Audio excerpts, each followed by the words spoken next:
Kanina pumunta kami ng Magalang National Park. Madulas yung bundok. Sobrang maulan, malakas ang ulan. Kaya kalahati lang yung nakuha namin. Susunod na lang pag walang ulan.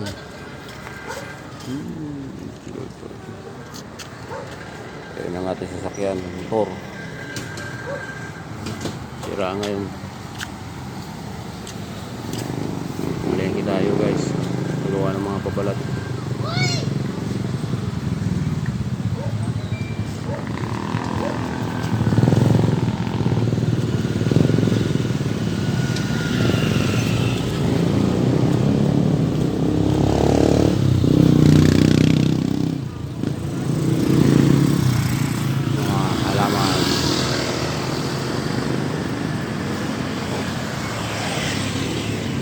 Cheska, baba na. Baka? Madumi nga dyan. Ha? Si Cheska. Hi ka. Thank you guys.